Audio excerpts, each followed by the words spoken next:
Welcome everyone, and thanks so much for joining us today. My name is Nikki Salisbury, and I will be facilitating today's webinar. Directions members may download this presentation at www.directionsonmicrosoft.com/slides. This presentation is being recorded for on-demand viewing and will be available next week on the members portal. All lines have been placed on mute, so if you have a question, please enter it into the question panel and we'll do our best to get to as many as possible at the end of the presentation. The topic for today is Demystifying Microsoft's Copilots, and it's being presented by Directions analysts Wes Miller and Rob Sanfilippo. Take it away, Wes. Thanks, Nikki. Good morning, everyone, or good afternoon, wherever you may be. Today, one of the things that Rob and I wanted to do was sit down and sort of walk you through where we are with Microsoft in terms of Copilot technology. It's been almost a year since Directions as a group sat down and had an open conversation amongst ourselves about how do we delineate this, because there's a lot of confusion about what is Copilot even before a lot of them had released. So one of the things through 2024 is we've tried to really narrow down what the customer questions are. And these are the questions in particular we hear in our licensing boot camps, but just receive in general from members and prospective members about what is Copilot and what do I have to buy, what can I buy, what's available, etc. So there's honestly more questions than answers, but we really wanted to sit down and distill what the facts were. And so that's what this presentation came out of, was coming up with a little bit of guidance that we could build in for our boot camps, but also just provide in general. And you see the report that we linked to here. And my colleague Rob, who will be joining and doing a couple of demos with us and explaining GitHub and Microsoft 365 Copilot in particular, will dive deeper into those. And he's been doing deeper research reports on several of the Copilots. So we'll get to definitely question and answers towards the end, but definitely welcome questions today because there's probably going to be a few. So let's go ahead and take a look at the first slide here, and we'll get some introductions started. So as I said, we'll do introductions. I'll walk through what is a Copilot and navigating the range. We'll have some conclusions and recommendations after a couple of demos and wrap up. And we should, like I said, have plenty of time for Q&A. So most of you on the next slide, you should be familiar with Directions on Microsoft. If you're not, we are an independent IT planning information advisory service. We focus exclusively on Microsoft and have for over 30 years, never been a part of the company, even despite the name. And our goal is to provide impartial facts, insight to help you evaluate, plan for, and purchase Microsoft technologies and cloud services increasingly all in one place. And we do that through four things: planning tools, our roadmaps, and our advisory service; evaluation in terms of reports and evaluation guides; optimization, our licensing boot camps that I mentioned. We have one coming up next week, and our licensing reference set, as well as our Microsoft contract negotiation service. And of course, we spend a lot of time writing reports for update to help keep everyone up to date. So helping you understand what's out there. On the next page, my name is Wes Miller. I am a research analyst. I cover generally security, identity, and systems management, and a couple of other odd things. But my focus for a long time has been around security, as well as identity and systems management. Spent a lot of time on deployment at Microsoft. I also do our licensing boot camps with Rob Horowitz, so enterprise product licensing, and have covered many technologies here, including Windows, Windows Server, and Office. I've been at Directions for 14 years, and like my colleague, was at Microsoft before I was here. Go ahead in the next slide, and Rob, would you mind introducing yourself? Yeah, hi, thanks Wes, this is Rob, and my focus areas are Azure. I've been covering that since before it even was generally available. I am now the owner of across the line of Copilot, but we're splitting that up, and that's why we're both talking today. I also own GitHub, Power Platform, and databases, SQL, and the open source ones. In my experiences, I've been at DOM since 2008. Before that, 14 years at Microsoft. I was one of the original designers of Exchange Server before it was even named, and I worked on a few other server products, as you can see here, and so that's my background, but I will give it back to Wes. I'm sitting here wandering through Exchange code names in my head. Thanks, Rob. In terms of Copilots, Our objectives, like I said, with this research report that backs what we're talking about today, the goal was to help readers understand what copilots are at a high level, not to dive into each one because each one has a slightly different raison d'etre, as we see, but really to describe the brand in terms of what's out there for these user assistance services. There's not a great name for them. You can almost think of them as a much bigger evolution of what we've seen before with Cortana or Microsoft agents in the past, but this is very different. Copilots use an Azure hosted infrastructure. Rob can describe that in depth if anyone has questions about that. But in terms of large language models to help users complete tasks more easily and more rapidly. And I want to highlight that these aren't autopilots. This is not replacing a person with a piece of technology or a service. This is things that are assistive to users. More importantly, there's not just one Copilot. And when someone says Microsoft Copilot, it's often like who's on first. You can't be sure what someone is talking about. So when you're sort of talking with someone else about a Copilot, it's always good to really shake out. Are we talking about Copilot in Bing? Are we talking about Microsoft 365 Copilot? But I'm getting ahead of myself. There's plenty to choose from, and I'll walk you through this in a moment. So I just wanted to highlight that Copilot has become an overloaded term for AI at Microsoft in particular, but for better or worse, it's also being used beyond Microsoft. So you'll often see third-party hardware or software vendors now using the term Copilot to describe anything that may have either an LLM behind it or something AI or ML like, or just something they want to describe as being like Copilot because Microsoft is spending so much time selling that term. I digress. In general, Copilot is still a really strong term. Microsoft is spending a lot of time, effort, and money on this, and it's going to get more and more. You're going to hear more and more after Ignite for sure. But since 2023, this has been a louder and louder drum every quarter.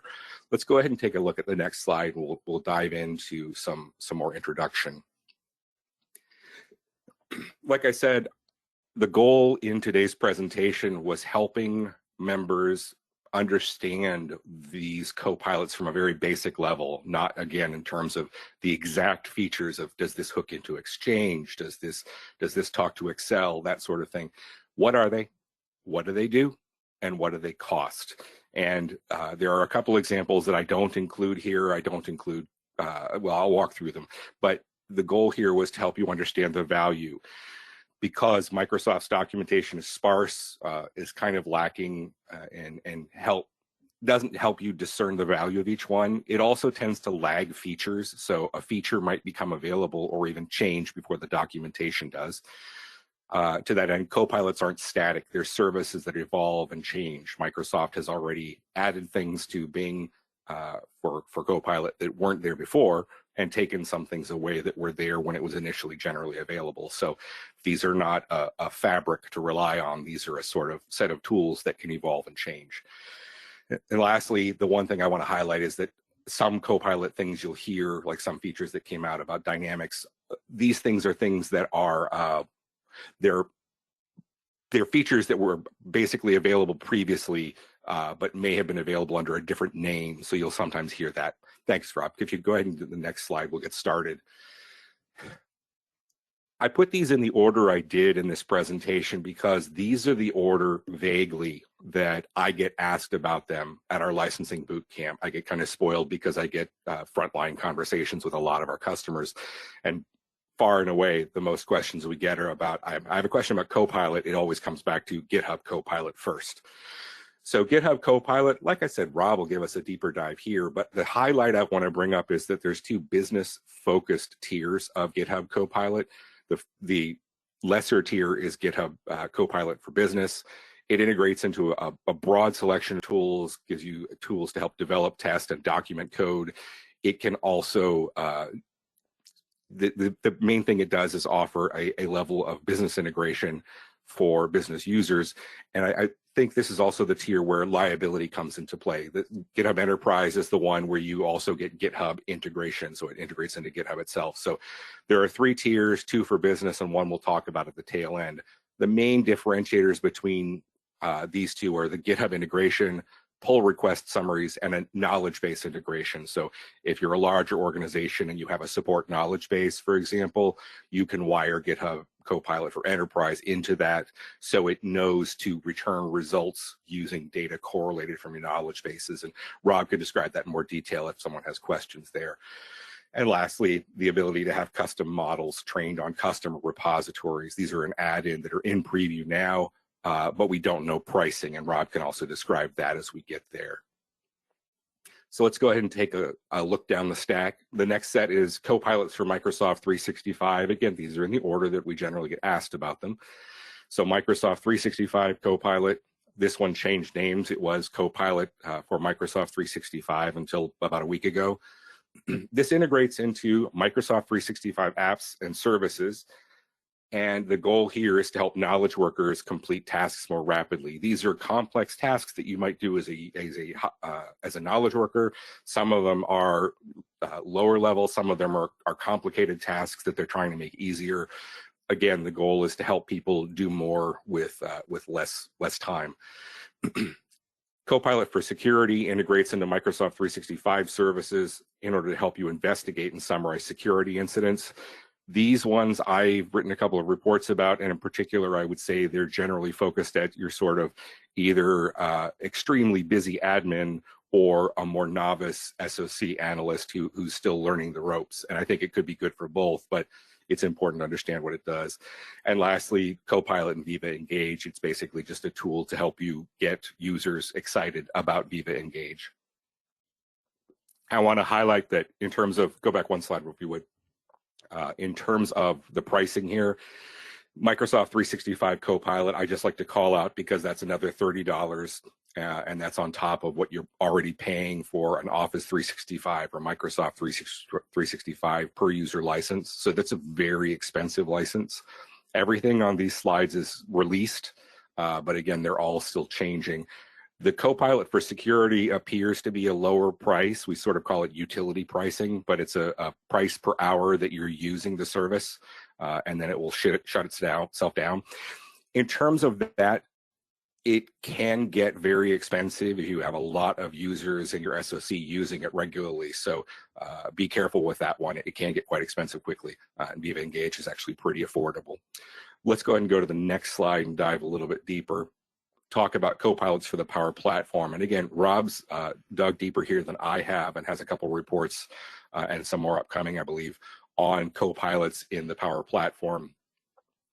So Copilot and Power Apps basically integrates into Power Apps in order to help users create, use, and I say manage, but just in general, work with Power Apps more rapidly. Again, the goal is help people do more with less time. And Power Automate integrates into Power Automate to help users create, debug, and manage flows. Rob, do you want to hop on and actually add anything to the Copilot for Power Platform? Well, if you look at Power Apps, there's really two Copilots. There's a Copilot that helps you create Power Apps, so a developer or a citizen developer, a maker, when they're building these apps in the Power Apps portal, there's a Copilot that helps you develop it. So you can describe to Copilot there, what do you want the app to do? And it will get you started by building screens. And then as you can continue the development, you can say, I want to move a control, or I want to change the color, things like that. So you have that natural language assistance. On the other side of that, though, you can build a Copilot into the app that you're building so that the end users of that app will have a Copilot when they work with the app. So, and that one's actually in preview. So, you got Copilot while you're developing and Copilot while your users are using the app. So there's Copilots on both sides of that. And that's just Power Apps. Similar thing with Power Automate, where you can have a Copilot that helps you build flows and understand flows. And there are Copilots elsewhere in the Power Platform too. So these are just two we're talking about here, Power Apps and Power Automate. Thanks, Rob. Okay. Yeah, I appreciate that. One of the things I would also highlight is that the licensing that I have here of $20 doesn't apply to people who are actually developing in it. It applies to those user-focused scenarios that Rob mentioned. So it's actually free to develop with. It only costs if you're having users reuse it. Microsoft's sort of classic redistributable model. Let's go ahead and take a look at the next slide. Copilots for Dynamics 365. This set of, or this Copilot and the set I'll describe next are sort of interwoven because they offer the same or similar functionality. But for Dynamics 365 in particular, Microsoft has built in a set of tooling targeted specifically at the role of each user. And these don't have an additional cost beyond the user SL underneath them. So sales staff, support staff, and other staff in terms of like help can actually request assistance using Copilot technologies that are similar to what Rob will show us for Microsoft 365, but wired into Dynamics. In terms of each one of these, they have different value depending on each role. Microsoft is really focused on sales, so you have to assess each one individually. The price is not an add-on, but each role varies in price. And then there's deeper dives in Andy's research for each one of the specific capabilities. But Dynamics is, as of right now, generally available. Let's go ahead and take a look at the next angle on the next slide. And this is what we refer to as copilots for business applications. So not explicitly Dynamics, but it can integrate with that as well. I want to call out a couple of things that are weird about these. First of all, Copilot for sales, service, and finance. You can see each one weaves into a different set of technologies. So CRM and Microsoft Graph for sales. Service, it's our CRM and our knowledge bases. And finance, it's our existing ERP and financial planning tools. Two things to call out up front. Copilot for Finance is not yet generally available. We expect it to have similar pricing when it does become generally available, which we expect to be pretty soon here. So we'll update the slides and the poster behind this once that one is actually available. But I also wanted to highlight that each one of these two that are shown right now, sales and service, they are $50. If you would, yeah, $50 a piece. But that $50 is inclusive of a Microsoft 365 Copilot license because it actually requires the latter to work. This is a really interesting one, and it's the only one we've been able to find where you actually have to buy one Copilot to get another one that aren't really related to each other. So it's an interesting angle, and it actually makes these two Copilots markedly expensive unless you were planning on giving the user Copilot for Microsoft 365 as well. So that's the Copilots for business applications. Let's move to the next slide. In terms of Copilots for Azure, this is one that Rob and I have talked at length about, and he can dive into deeper detail as well. Although I have two above, I want to call out three below, and when you see Rob's demo, you'll see why. So the first is Copilot in Azure. This is one that's not yet publicly or generally available. It is available today, it's in preview, and as of right now, there's no costs. However, when we asked Microsoft if that will remain the case, they were extremely cagey, so I would not bet that that is the case, but we'll see what happens. I would also expect that once we exit Ignite. So it integrates into Azure to help DevOps staff to plan, deploy, manage, and analyze your existing Azure resources. It basically helps you use Azure as a DevOps group more effectively. The second one is Copilot in Fabric, which is the name might imply. Remember, Fabric is the sort of overlay for where Power BI is headed going forward. But that integrates into Fabric and Power BI to help analyze data, discover insights, and create reports more rapidly. This is a fun one because you'll often hear Microsoft talk about Copilot for Power BI. Copilot for Power BI isn't a thing. What they're actually saying is Copilot in Fabric using Power BI. I know, this makes no sense. So the licensing for that one, our colleague Andy has written considerably about this, but you need Power BI included in Fabric for this to work. So it's sort of a better together classic Microsoft kind of story. You can't have Power BI on its own without Fabric. It doesn't work. And then the third one that I want to call out is one, again, that Rob will show us a demo of, which is GitHub Copilot using a specific extension that adds Azure-based development assistance. And I think this is really kind of a cool demo, but I also think it's a neat approach because this has got people who are working in GitHub natively, GitHub tooling, dev tooling, working with Azure development and really wired together so you can get a lot, I think you can get a lot more done with Azure more rapidly. This, I would highlight, it's important to understand what you want to do with Azure first, because where you go to, it's a choose your own adventure. And depending on what your task is with Azure, you may have a different quest And so Rob could probably dive deeper into those too, but I just want to highlight that you may have a different direction depending on if you're a BI person or a DevOps person or a full-on developer. Let's go ahead and go to the next slide, and we'll begin wrapping up here on the definition. We have two more here. Copilots for nuance is the first one, and then we'll wrap up with some conversation around Bing. Copilot for nuance is an odd one because this takes the nuance technology, the voice technologies that Microsoft acquired several years ago, and begins to integrate it into the same Copilot sphere. So DAX Copilot is the current name for Nuance's Copilot. It means something to you if you were an existing Nuance customer. But what it does is it integrates into existing mobile and desktop applications to record, transcribe, and summarize medical encounters for clinicians. Again, the goal here is to help medical clinicians save time day to day. Instead of sitting there focusing on typing in notes, they can just sit there and have a conversation with the patient, and it all happens in the background. Two things I want to highlight here.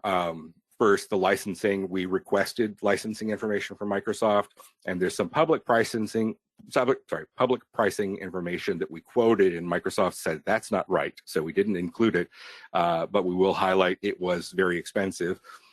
I also spoke at our last boot camp with a Microsoft attendee who had two things to say. He said it is very expensive, so when we have more info, we'll provide it, but it's if you have to ask. And then on the second piece about this, the other thing that the customer said was the training of it is complex, which is not surprising. This is machine learning plus voice. It's a complicated space. So this one you'll know if you're looking for, but it's an interesting direction. There's a term you'll often see called DAX Express. That's the old name for what is DAX Copilot today. They're not exactly the same thing, but everything is now bundled under that Copilot brand instead. Let's take a look at the last slide here. So you can sort of agree or disagree with the last one being a Bing thing, but I put it there for a couple of reasons. There's two Copilots related to Bing that you may hear about. The first one's the one you'll all hear about. And it's free or not free, depending on what you want. It integrates into Bing to help users complete web searches and other tasks more rapidly. You may have heard of Windows Copilot, which I'll talk about in just a second. Initially, it was going to be this broad set of tooling within Windows itself. All of that has been derailed for now. And so Windows Copilot is effectively a portal to Copilot in Bing. Copilot in Bing is free. You'll also hear this one was called Bing Chat or Bing Chat Enterprise, depending on what product it was. It is now Copilot in Bing. That's the official term for today. This is the one that is embedded into the Edge browser. Like I said, it was called Bing Chat or Bing Chat Enterprise or BCE. As of October 1st, Microsoft is now, they changed what was, I think they called it corporate data protection. It's now called enterprise data protection. Not exactly sure why or what they changed, but my colleague Mary Jo went through and wrote a pretty good analysis of what EDP appears to be. So that's available for licensed users. You care as an organization because if you have users in any place where you have to care about user privacy compliance, like GDPR countries, you have to care about this because enterprise data protection is the only way to actually respect user privacy with Bing Copilot. And this one, like I said, Microsoft initially said it was going to be an add-on, and they really rapidly sliced the price of it and sliced the requirements. So as of right now, it is supposed to be made available for all users with an Entra ID account, meaning even if the user has a free tier of Entra, they have rights to this. So Microsoft is pretty clearly trying to put up a wall that says, listen, if it's a business customer, they're covered. So you don't have to pay extra for it, which is probably from a GDPR and other compliance perspective, the right move. The last one here is Copilot and the Microsoft Ad platform. It is very simplistic, but it uses some of the same sorts of tooling as Copilot in Bing. Help me come up with images, help me come up with a marketing plan to help build more effective ad campaigns across Microsoft's ad platform. So both of these are absolutely free. The first one is free as long as you don't need enterprise data protection, but you probably do. So that's the actual summary of the Copilots themselves. Let's go ahead and go on to the next slide, and I believe we have a demo coming up in just a moment. So a couple of Copilot related terms that I wanted to highlight. First of all, Copilot Studio. Rob can talk a little bit more about this. This helps you create custom deployments of Microsoft 365 and Copilot-like virtual agents. These are fun because you'll see Microsoft actually use the word Copilot in lowercase when they're talking about the things that this outputs. That doesn't make things more complicated at all. Copilot in Windows, again, this used to be about Windows automation. It has regressed, and it is purely now about Copilot in Bing. It's about active Bing users, not about Windows. GitHub Copilot, the individual tier, is the lesser tier. It's really focused more at an initial user or a hobbyist. Very decent price of entry of only $10. Copilot Pro is effectively Copilot in Bing for your home users. So it gives you that same enterprise data privacy for your home use scenarios. It's weird that they chose to call it Copilot Pro when it's actually a consumer feature, but go figure. And the last two are intertwined. The Copilot runtime, which Rob can talk to us a little bit more about, but our colleague Michael wrote a report about this. It's probably as much as anybody needs to know right now. It adds a small language model versus a large API support to Windows 11 Copilot Plus PCs for local development. Remember, a Copilot Plus PC as of today is an ARM 64 PC only, so it's not applicable to Intel or AMD PCs at all, at least towards the end of this year it might be. And those Copilot Plus PCs, like I said, are Windows 11 PCs that meet the hardware requirements to run that Copilot runtime on Windows 11. So today, those are ARM 64 PCs, specifically with an NPU optimized for the Copilot runtime. So there's a lot of pieces here, but nothing here relates back to an actual Copilot subscription. So you could argue that in Copilot, GitHub Copilot or Copilot Pro sort of do, but they're actually, again, very consumer focused. Let's go ahead and hop forward, and I will hand off to Rob to give us a little bit deeper dive into GitHub and Microsoft 365. Thanks, Wes. Yeah, so we just saw an overview of all these Copilots. I'm going to focus on two of them, GitHub Copilot and Microsoft 365 Copilot. I'll give a demo for both of these. But let me just talk about GitHub Copilot first. This is a Copilot for developers who are typically working in an integrated development environment or an IDE, such as Visual Studio Code. This Copilot can generate code for developers based on existing code and comments and the context in which they are working. And it's grounded in billions of lines of publicly available source code that is hosted on GitHub. So it has knowledge of algorithms, APIs, and coding patterns for all popular programming languages.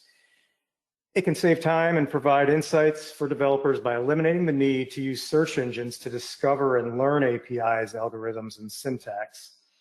Now, GitHub Copilot can generate full code functions.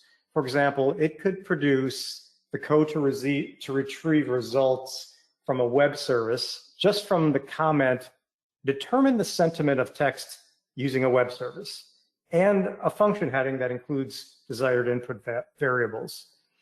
And this Copilot can also complete sequences of repetitive code, such as variable and class definitions, based on two or more initial lines provided by the developer.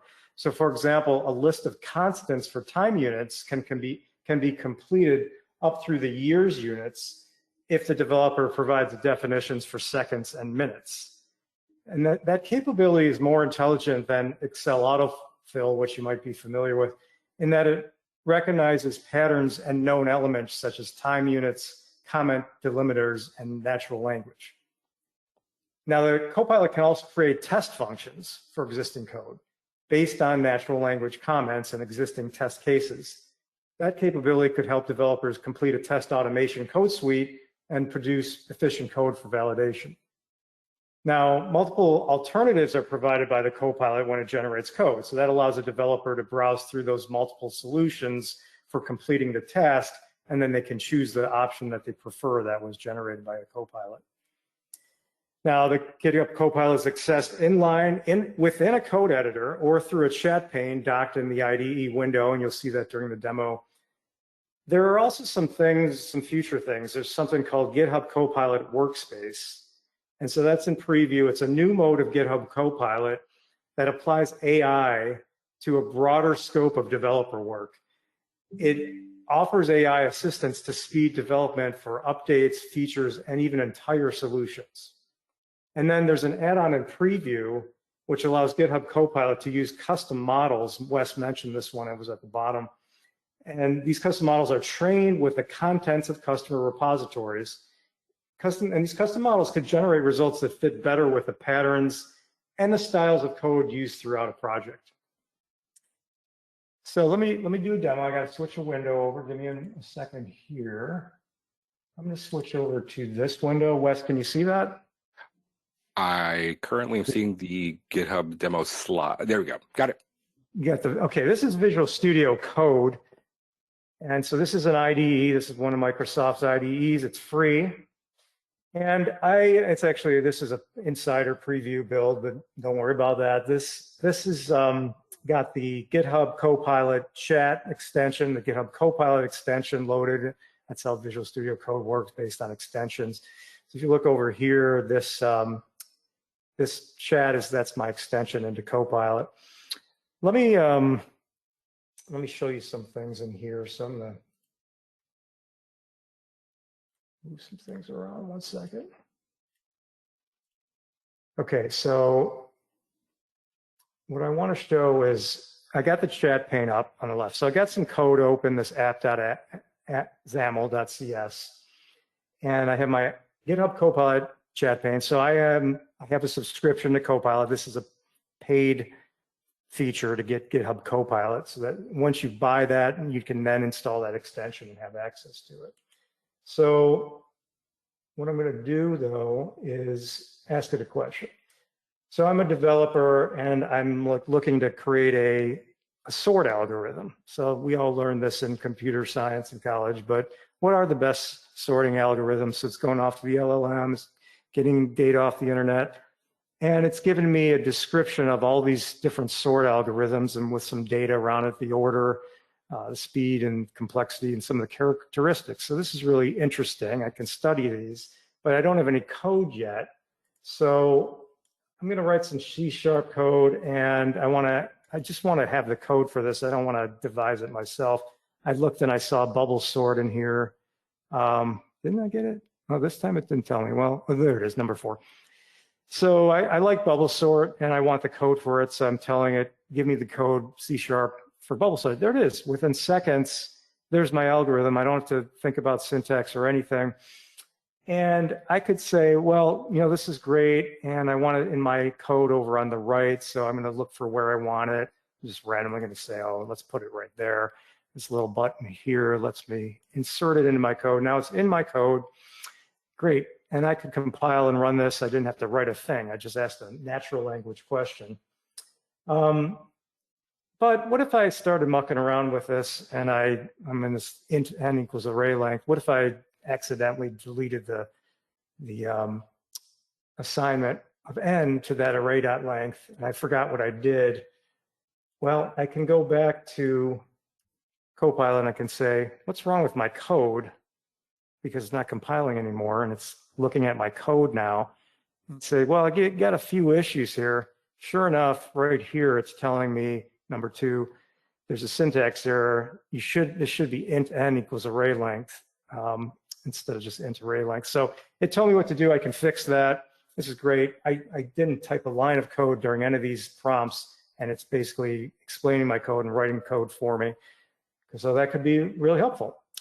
All right, let me get back to the slides and start talking about 365 Copilot. Wes, can you see that slide? Yes, thank you. Great. Okay. So if we look at Microsoft 365 Copilot, this is the big one, right? This is for knowledge workers. This is the one really being promoted by Microsoft. It's going to be the cash cow if everything works out, $30 per user per month. But 365 Copilot works across most Office applications, including Word, Teams, Excel, PowerPoint, Classic and New Outlook, OneNote, OneDrive, and Loop. And users can chat with this Copilot in a side pane, but Copilot also appears within the app document. So for example, when you open a blank Word document, a prompt appears within the document allowing you to communicate with Copilot to have it generate content to start the doc. I'll show a demo of this too. Users can conduct natural language conversations with the Copilot to answer questions, perform tasks, and generate content. And users can reference files in their prompts. And the Copilot will reply with the context of those files. And now these conversations with Copilot, they maintain context, so users can refer to what they had previously said, and the Copilot uses a conversation history to infer the user's intent. Now, when prompted, the Copilot generates response results that include text, charts, graphics, and links to existing or generated Office documents. And generated content may be of a different type from the current application. So for example, a PowerPoint file might be provided as a result while working with Copilot in Word. Microsoft 365 Copilot accesses Microsoft 365 tenant data from Microsoft Graph. And that includes documents, emails, calendar data, Teams meetings that have been recorded or transcribed, and Teams conversations.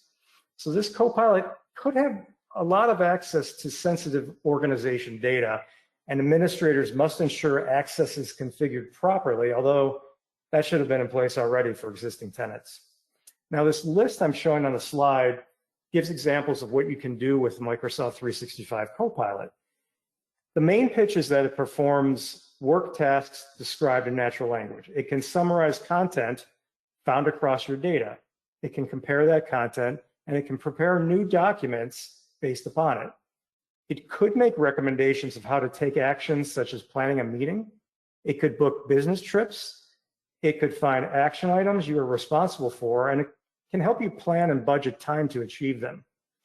Now, the scope of the possibilities here is broad, and the demos have shown it to be powerful and accurate, especially those given by Microsoft, but your actual results will vary. Users need to learn what this Copilot is capable of and provide it with adequate prompts to get the best results. And Microsoft offers something called Copilot Lab, which is a training tool that can help users get more benefits from using Copilots. Okay, let me do the demo of some of these 365 Copilots. So I'm going to switch over to a Word window. I'm going to switch my window here. And Wes, can you see this Word document now?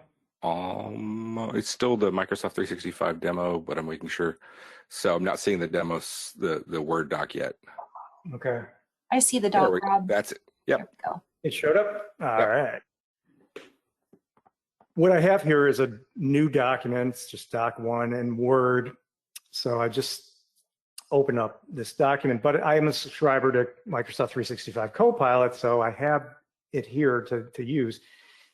And so I'm right within my document, I'm seeing some grade text saying, oh, you can press Alt-I to draft with Copilot. So anyone notice where Alt-I came from? AI, Alt-I. So that's an easy way to remember it. Yeah. So if I hit Alt-I, I get this little pop-up from Copilot, and it lets me start talking, having a conversation right within the document. I didn't have to open a separate pane. So I'm going to say, hey, write 2 paragraphs about the latest hard drive technologies, because I'm in college now and I have to write an essay on this. So I'm going to let Copilot do the work for me. It's going off to the LLM. It's getting internet data. Boom, two paragraphs talking about things going on with hard drives, SSDs. What else is talk about Hammer and yeah, it describes that technology. That's pretty neat. But I want to be more creative, so I'm going to try something. Sometimes this doesn't work, but let's see if it works this time. I want to say use metaphors. So I want to be more creative in my text. Let's see what it does for me. And it actually, yeah, I've seen this happen before. It actually started rewriting some stuff with metaphors, so it didn't use my original text. I'll give it one more try. Or a poem. Yeah, it deleted. They're always updating the Copilot on the back end. So, all right, I'm back to something went wrong. See, that can happen. One more try. I don't want to waste time here, but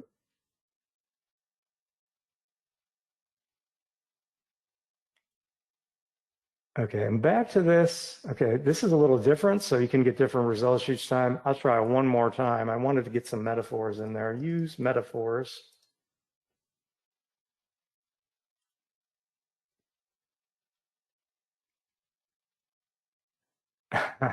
Okay, did not exactly do what I wanted. Sometimes this works where it will actually take the text you have and then just insert some interesting metaphors. So you got to try this a few times. All right, the demo didn't exactly work, but let me show you. If you do bring up the Copilot pane, the chat pane, now I have an ongoing conversation. Just say keep that. Let me delete this, and I'm going to hit Alt-I, and I'm going to say, just so I can finish the demo, if it will work. Give me those 2 paragraphs back in the hard drive. But over on the right, you can see I got the chat pane going, and it's giving me some hints, like you can say summarize this doc, you can say how can I describe this, how can I more concisely describe it. So you can have an ongoing conversation without even changing your content over on the left.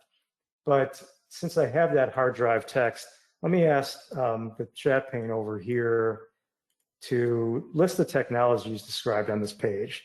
So I didn't really want to read through all this. I just want to list. So yeah, it went through and it said, well, you've talked about SSDs, NVMe. So there's a couple things in the list without having to pull them directly out. Okay, so that sort of worked. Let me go over to Excel, see how it can. Rob, we should probably make sure we move forward with enough time for summaries and questions. So okay, one more if you got a quick one. I got a quick one, and I'm going to give it a shot. Let me just give it 2 more minutes on this one. So let me know if you can see an Excel window when that one shows up. It's there. Okay, so if I go to Copilot here, again, I have the chat pane available, and I need some data to work with. So I'm going to just tell it, give me some sample data, or generate 20 rows of sample data. We'll give that a few seconds. I don't know what kind of data it's going to give me, and that's changes day by day, but let's see what kind of sample data it has. So maybe I can do some more with that. This one's taking a little bit longer. It shouldn't take too much. And it's almost there. Okay, so it's got some names and ages and cities. That's interesting. And it didn't put it in my doc yet, but I can say insert to new sheet. Okay, so there's that. Now let me say, well, thanks for formatting this for me, but I really want the cells to be light green. So let's see if it can do that. And it's got a formula for that, and I can apply it. Okay, I got some green. Let me just do one more thing, then I'm done with the demo. So I got this age column. I want to know the average age. So looks like there's a lot of 20s and 30s here. So I should get something probably in the high 20s as my average. Okay, so yeah, I got 28.9, and I can insert that now in. I got a row for that, and that's just making the average. Easy thing to do if you know how to use Excel, but I just did it with natural language. So, okay, that's the demo I wanted to show. I'm going to go back to the slides now, and we're going to keep moving along. And you got that back, Wes? Perfect. Thank you very much. Okay, so back to you. Thanks for the demo. So okay, to wrap up here, I want to point out a couple of things. First of all, in terms of roadmaps, we can see obviously Copilots, if there's one constant, it's change. So a lot of these are still being built out. Features and branding are subject to change, and Microsoft will keep doing things that they need to do to drive adoption. In terms of those roadmaps, new features, increased use of specific Copilots if things take off. We're still hearing, sort of rumblings about Microsoft 365 Copilot, a lot of curiosity, but not a lot of customers taking it on broadly yet. I would say anticipate better accuracy and more role-specific assistance as these things move forward and each Copilot gets lift. I would also highlight that some of these Copilots shown here will not make it. Some of them will merge, sometimes be more generic, like we've already seen Windows Copilot move from a big hurrah to not even existing anymore. So Copilot in Bing was to be an add-on, now it's effectively free for all business users, and Windows Copilot, like I said, neutralized to become a Bing front end with this latest release of Windows. To that end, let's go ahead and take a look at these next 2 slides. I want to give you a couple of conclusions and recommendations. First of all, understand that the documentation for these copilots, all of them, is lacking. To sync roadmaps of what's available, what's planned, what's coming, what's been canceled, and any user-facing documentation. Docs don't seem to be Microsoft's focus right now. So all of these things lag. What you may need is an org to decide, should we buy this? We bought this. Are we getting our money's worth? Should we stop buying this? Those sorts of decisions. These things present a hard challenge for you because you have to determine your actual return on investment, document employee effectiveness. And if you don't know what you're buying, you can't possibly know what people are or aren't using. There are some tools that can help with this in terms of, you'll hear of a Copilot Center for Excellence for Microsoft 365 Copilot. And Microsoft also seems to be getting the message that if customers can't show how it's being used quantifiably, they can't pay for it. And it's not exactly... organizations aren't just running over with money right now, so you have to make the right decisions. In terms of confusion about AI and efficiency, I would also highlight copilots don't replace employees. Like I said, they assist with specific tasks, and Rob broke several of those cases out. Also, carefully couch claimed ROI. Microsoft is coming out with extremely aggressive time savings that don't mathematically make sense. So until your org has proven it independently, be wary of those kinds of numbers. So some recommendations here, and we'll point to some resources, and Nikki can wrap up and we'll have Q&A. In terms of recommendations, like I said, investigate before investing. Understand what it does before you buy it. Also evaluate before you add it or expand your deployments of any one of these copilots. Most of these are expensive. You need to understand what you're buying, what the value is, and how you assess that value over time once the excitement wanes. And that's also something we've definitely heard from customers. There's people clamoring they have to have it, they don't use it a whole lot. And to that end, don't add a license until you're ready to deploy. Buying licenses for services that you're not ready to deploy to that number of users is a recipe for disaster. So it's just wasted money. And then lastly, several of these things are efforts that Microsoft is really trying to make succeed this year. So negotiate to save. If you have an EA coming up, use this as part of your conversation with Microsoft. We really want a discount on this. Let's talk about Microsoft 365 Copilot, etc. Next slide, you'll see we have, I believe, a couple of resources that you can link to afterwards. And with that, I will go ahead and hand it over to Nikki to wrap up, I believe. Fantastic. Thanks, Thank you. Wes. So just a few housekeeping items before we move on to Q&A, and I promise to be brief. I know there's a lot of great questions coming in. First of all, our member portal. One of the advantages of a Directions on Microsoft membership is access to the member portal, where we have detailed licensing guides, product roadmaps, recordings of previous webinars like today, and a ton of other resources to help you stay up to date and in the know. If you're a member and you need help accessing the portal, you can email us at service@directionsonmicrosoft.com. And if you're not a member and you'd like to learn more, please email us at sales@directionsonmicrosoft.com. Next up, our next webinar will be Thursday, November 21st at 10 a.m. Pacific, and we've got Rob Sanfilippo returning to discuss the GitHub roadmap. To learn more about our webinars, visit the member portal, or you can email us at sales@directionsonmicrosoft.com. And next, Microsoft licensing training. If understanding the complex landscape of Microsoft licensing is essential to your role, we have great Microsoft licensing boot camps and EA negotiation workshops. They're considered to be industry-leading trainings in this space. If you have an EA renewal coming up in the next 12 months, you should definitely attend one of these. And as Wes mentioned, we have got one coming up next week and another one on December 9th, the 9th through the 13th, and that's a virtual session. There's space available in both if you'd like to join us. And if in-person is more your style, our next offering is January 13th through 15th in Orlando, Florida. And to register or learn more, visit our website, directionsonmicrosoft.com/training. Okay, and finally, before we go on to Q&A, don't forget that we offer advisory and consulting services. We'll help you level the playing field with Microsoft with our behind-the-scenes EA negotiation support, or verify your licensing position with accuracy with our self-audit and audit defense service. Everything from strategy assessments to ongoing expert desk support, our industry veterans are here to help. If you want to learn more about our advisory services and how they can benefit your organization, please email us at sales@directionsonmicrosoft.com.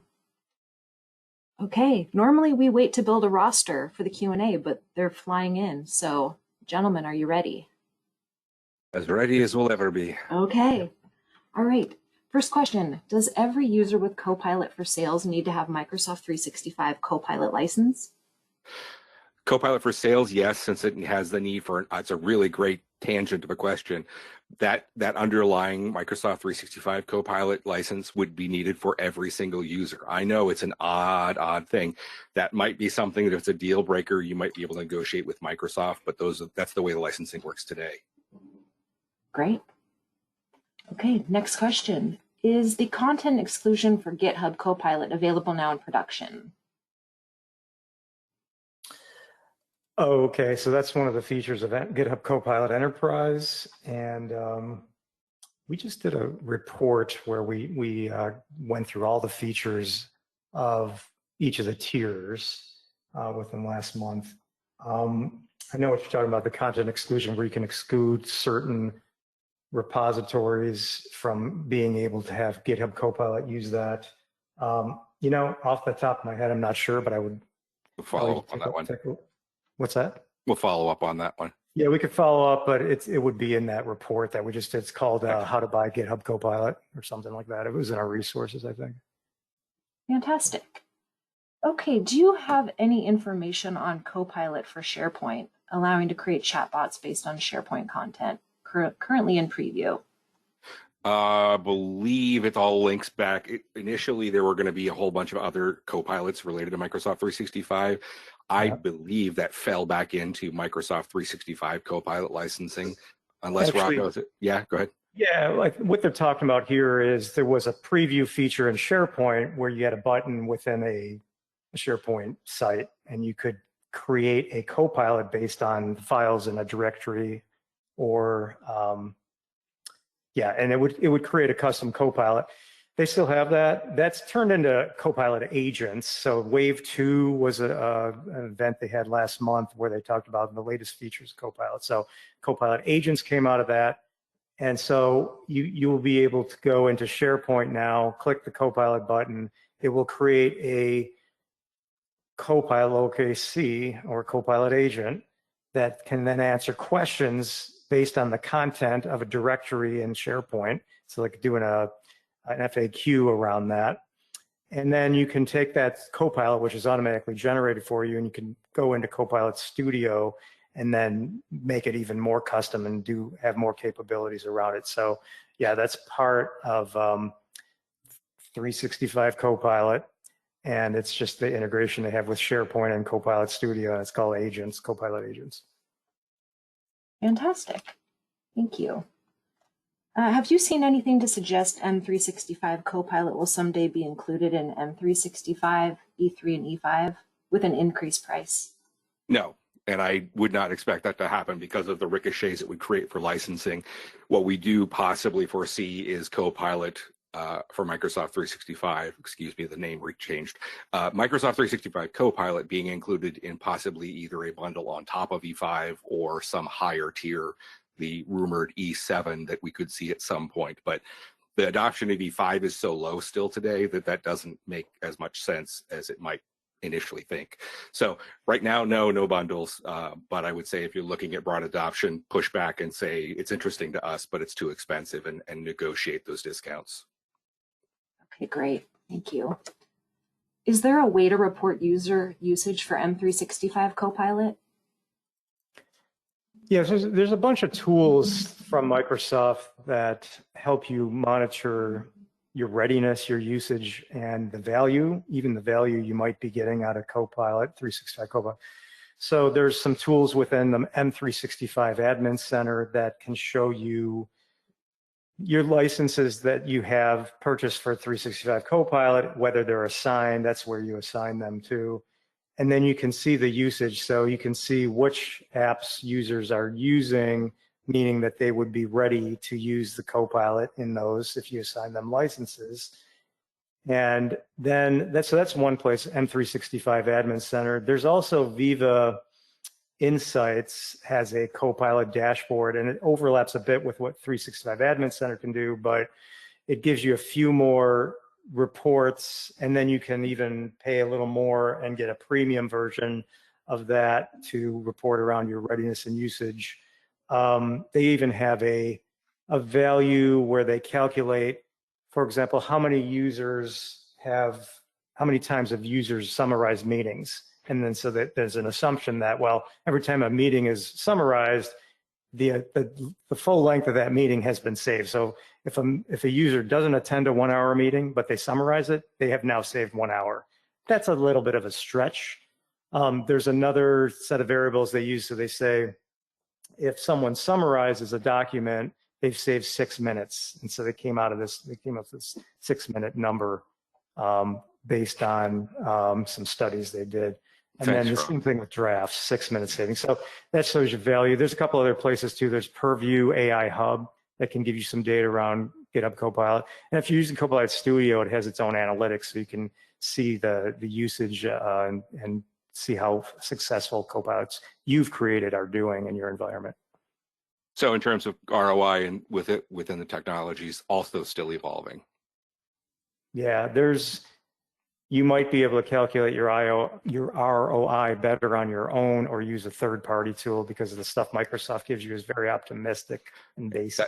That Copilot Center of Excellence, I can't point you to a resource because we haven't found it yet, but that is something, again, that a customer specifically called out. So if that's something you're looking at for how can I tell if I've been successful with Microsoft 365 Copilot, start there, start looking that direction. Nikki, any more? Yes. Let's see, one more here.